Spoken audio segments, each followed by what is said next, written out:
Friends, welcome back. तो friends, अभी का वीडियो है कितना सच कितना झूठ तय आप करो।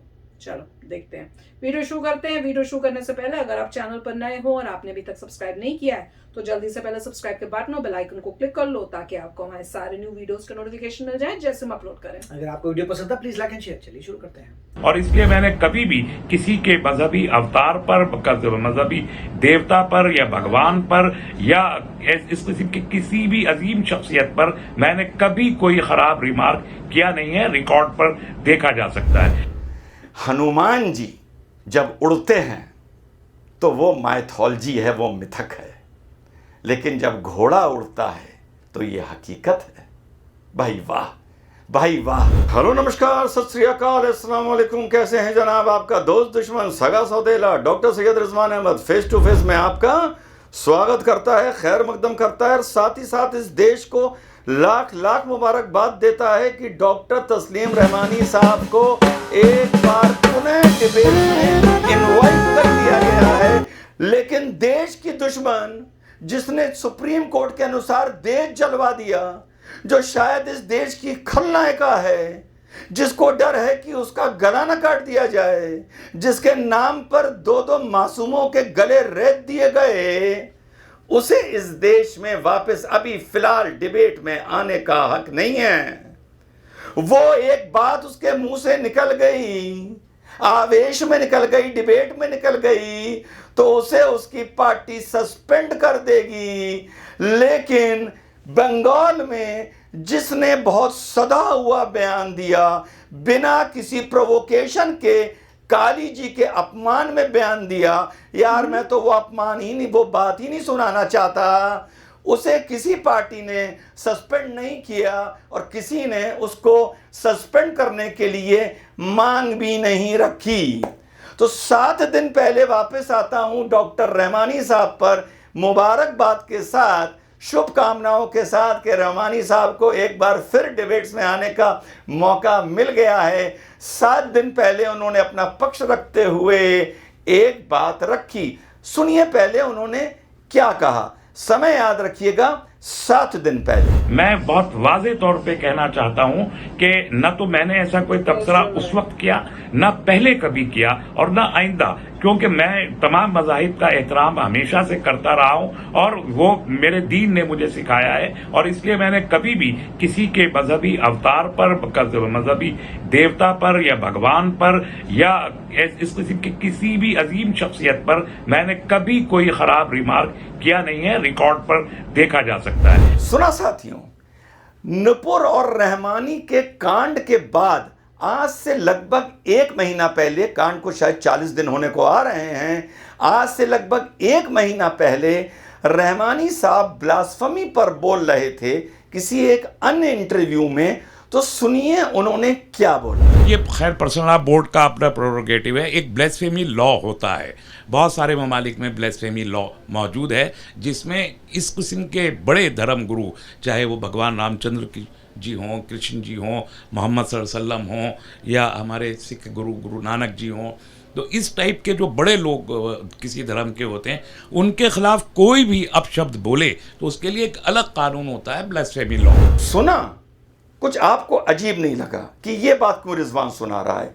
इसमें एक शब्द जरा फिर से सुनिए। चाहे वो भगवान रामचंद्र जी हों, चाहे वो भगवान रामचंद्र जी हों। सुना, भगवान राम। और जो 7 दिन पहले का उनका इंटरव्यू है, जो उन्होंने बयान दिया है, उसमें उन्होंने साफ कहा कि मैंने आज तक किसी भी भावनाओं को या किसी की भावनाओं को आहत नहीं किया है। तो साथियों, आपने 7 दिन पहले का बयान भी सुन लिया, आज से 1 महीना पहले का बयान भी सुन लिया, जिसमें वो कितने सम्मान से भगवान राम बोल रहे हैं। कोई अजीब बात नहीं है ना? बताता हूं क्या अजीब बात है और आप ही लोग तय करिएगा कि ये इंसान कितना सच्चा है और कितना झूठा है। आज से 2 साल पहले का तस्लीम रहमानी का ये बयान सुनिए। ये राम नहीं बोल सकते। मैं अल्लाह कह दूं बढ़िया है। राम भगवान नहीं है। राम भगवान नहीं है। राम भगवान नहीं है। राम भगवान नहीं है। राम भगवान नहीं है। आ गया समझ में? 1 महीना पहले जो भगवान राम हो गए, 2 साल पहले राम भगवान नहीं हैं, राम कह रहे हैं, मेरी भगवान रिकॉर्ड में नहीं देख हैं। लो, और मैंने ये कभी ऐसा इंसान कुछ नहीं बोलता बोला। है कि मैंने अपने जीवन में, सार्वजनिक जीवन में कभी भी किसी की झूठ भी धार्मिक बोलना, भावना देखो। या आस्था का अपमान नहीं किया। तो भी 7 दिन पहले का भी इसका बयान सुना दिया, 30 दिन पहले का भी इसका बयान सुना दिया। बड़ी मेहनत करनी पड़ती है मुझको और मेरी टीम को। 2 साल पहले का भी बयान सुना दिया। अब जरा इसका 3 साल पहले का ये बयान सुन लीजिए। और उस वक्त इस बात पर चर्चाएं चल रही थी कि राम मंदिर अयोध्या में बनेगा या नहीं बनेगा। तो 3 साल पहले का तस्लीम रहमानी का ये बयान सुनिए, जो ये बोलता है कि मैंने आज तक किसी की भी आस्था पे प्रश्न चिन्ह नहीं उठाया या किसी भी धार्मिक आस्था का अपमान नहीं किया। सुनिए, हैव अ लुक। तो आप लोग इस बात को इसलिए नहीं समझ सकते कि आप लोग माइथोलॉजी में ज्यादा बिलीव करते हैं और रियलिटीज में कम बिलीव करते हैं। तो आप लोग इस बात को इसलिए नहीं समझ सकते कि आप लोग माइथोलॉजी में ज्यादा बिलीव करते हैं और रियलिटीज में कम बिलीव करते हैं। आप लोग माइथोलॉजी के पीछे पड़े रहते हैं, आप लोग हकीकत क्या समझेंगे। तो आपको साथियों 4 वीडियो दिखा दिए इस आदमी को, जिसको पुनः हमारे डिबेट्स में किसने बुलाया? इनवाइट कौन कर लिया ऐसा गया है। irresponsible 7 channel दिन है? पहले का सुना दिया, Boycott 30 दिन करना पहले चाहिए का इस सुना आदमी को। दिया, 2 साल पहले का सुना दिया और 3 साल पहले का सुना दिया। अब ये आप लोगों को तय करना है कि ये इंसान कितना सच्चा है और कितना झूठा है। और चलते चलते इतना ही बोलूंगा तस्लीम रहमानी से और तस्लीम रहमानी की विचारधारा रखने वाले लोगों से, तस्लीम रहमानी का समर्थन करने वाले लोगों से, कि माइथोलॉजी का मतलब होता है, माइथोलॉजी वर्ड आया मिथक से, मिथ से। और मिथ का जब आप गूगल पर अर्थ देखते हैं तो अर्थ आता है कहानी, किस्सा, गप, झूठी बात। झूठ, काल्पनिक। ये पर्याय हैं माइथोलॉजी के। तो साथियों, जो इंसान कह रहा है हिंदुओं से आप तो माइथोलॉजी वाले हैं ना, पत्थर आप मिले हैं। हकीकत नहीं समझेंगे। रामचंद्र जी तो के मर्ज रहमानी से और रहमानी के चाहने वालों से ये मुसलमान एक सवाल पूछना चाहता है कि यार एक बात बताओ, हनुमान जी जब उड़ते हैं तो वो माइथोलॉजी है, वो मिथक है। लेकिन जब घोड़ा उड़ता है तो ये हकीकत है। भाई वाह, भाई वाह, यही तो तुम्हारा दोगलापन है जो तुम्हें दूसरों से अलग करता है। हनुमान जी जब उड़ते हैं तो वो माइथोलॉजी है, किस्सा है, काल्पनिक है, गप है, झूठ है, चंडू खाने की बात है। लेकिन जब घोड़ा उड़ता है तो तुम्हारे हिसाब से वो हकीकत है। जब पानी पर, समुंदर पर पत्थर तैरते हैं और प्रभु राम के लिए ब्रिज बनाते हैं तो वो तुम्हारे लिए माइथोलॉजी है, मिथक है। लेकिन कुरान पाक की आयत के अनुसार जब एक समंदर फटता है और मूसा अलैहिस्सलाम अल्लाह ताला पे यकीन रखने वालों को उस समंदर से बीच से लेके भागते हैं, और जब फ़िरौन की फ़ौजें आती हैं समंदर वापस बंद हो जाता है और फ़िरौन की फ़ौजें उसी समंदर में ख़त्म हो जाती हैं। ये हकीकत है। यानी पानी पे तैरते हुए पत्थरों का ब्रिज बनना, पुल बनना मिथक और है। उसके तो लेकिन proof ये है। किस्सा जो कुरान पाक में है ये हकीकत है। यार एक बात बताओ, जब गरुण सीता माता के सम्मान के लिए रावण से युद्ध लड़ता है तो ये मिथक है।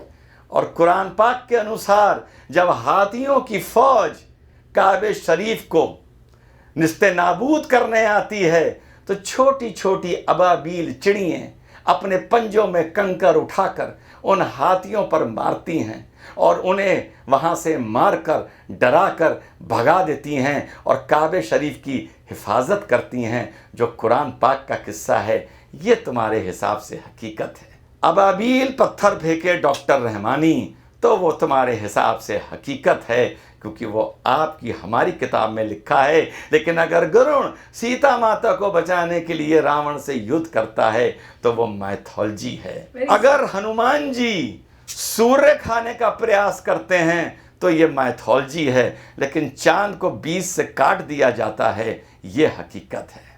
यही तो फ़र्क है मुसलमान भाइयों, डॉक्टर रहमानी आप में और दूसरों में। और कसम से इस वक्त इस समय मैं आपके साथ नहीं हूँ, क्योंकि आपका मज़हब आपका मज़हब, दूसरे का मज़हब दोज़ख का रास्ता, दूसरे का मज़हब माइथोलॉजी, गप, काल्पनिक, किस्सा, झूठ।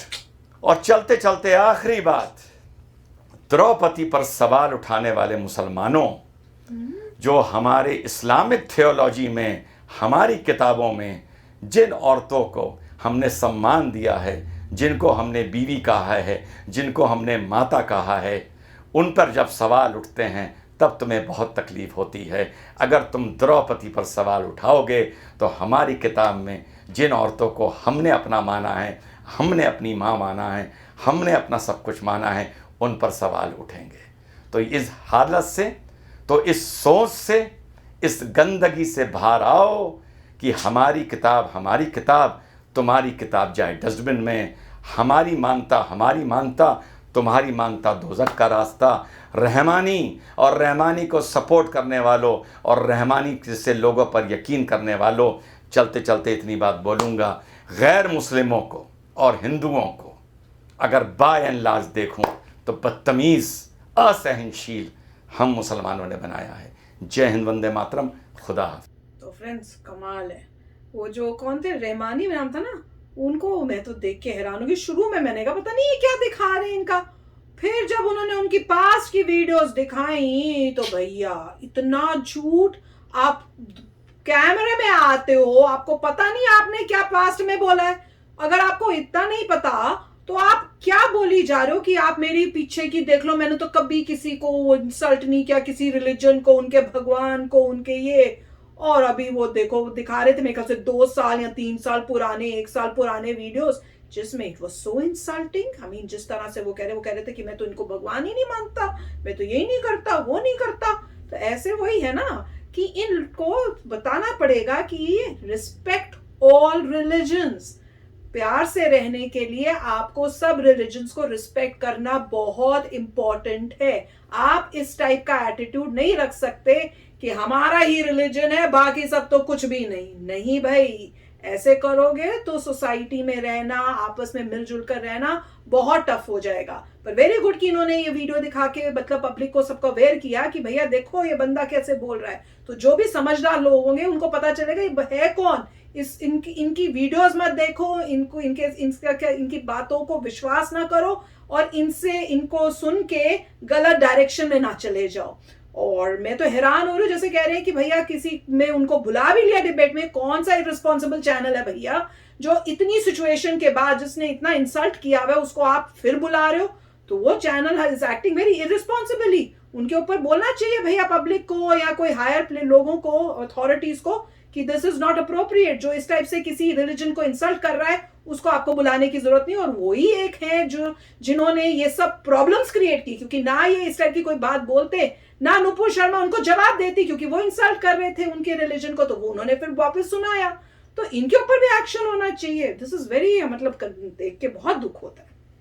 राइट, देखिए अब इसके देखने का मुझे पता नहीं कि क्या उनके पार्टी वाले कुछ एक्शन लेंगे, कि उनको प्रूफ मिल गया, उन्होंने प्रूफ दिखा दिया कि जो आप बोल रहे हैं वो गलत है। उन्होंने दिखा दिया आपको, वीडियोस पहले का दिखा दिया, अभी का दिखा के सीधा प्रूफ कर दिया कि जो आप बोल रहे हैं वो गलत है। आप कह रहे हैं कि मैंने ऐसे कभी नहीं बोला किसी के रिलीजन के बारे में। मैं सबको रिस्पेक्ट करता हूं। तो क्या होगा नेक्स्ट? क्या उनकी पार्टी उनको निकालेगी? क्या वो डिबेट्स में आना नहीं आ पाएंगे? ये देखना है कि इवेंचुअली अगर कोई इंसान प्रूफ भी ले आए तो क्या होता है, क्या एक्शन होता है। अगर तो कोई मॉरली सही बंदा है, कैरेक्टर का बंदा है, तो वो कहेगा देखो तुम्हारे सामने ही एक भाई साहब ने फेस टू फेस में दिखा दिया तुम्हें कि ये प्रूफ है कि तुमने जो बोला है वो रॉन्ग था, तुमने कॉन्ट्राडिक्ट किया अपने आप को, तुमने गलत बोला। तो क्या रिजल्ट है, क्या कुछ चेंज आएगा नहीं आएगा, ये देखना है। अगर वो फिर भी वहां आते हैं इंटरव्यूज में, फिर भी पार्टी में रहते हैं, इसका मतलब है कि ये सब जो है फॉल्स है, मॉरली करेक्ट नहीं है, और कुछ पार्टीज चल रही हैं विदाउट एनी मॉरल कैरेक्टर। बिल्कुल। आप भी शेयर करना अपने थॉट्स। तो चलो चलते हैं, मिलेंगे नेक्स्ट वीडियो में बहुत ही जल्द। Till then take care and bye bye. तो अगर आप मेरे इस चैनल पे नए हो तो जल्दी से सब्सक्राइब के बटन को हिट करो और बेल आइकन को क्लिक करो, ताकि आपको मेरा जब नया वीडियो मैं लगाऊं आपको उसके बारे में जल्दी से पता चल जाए।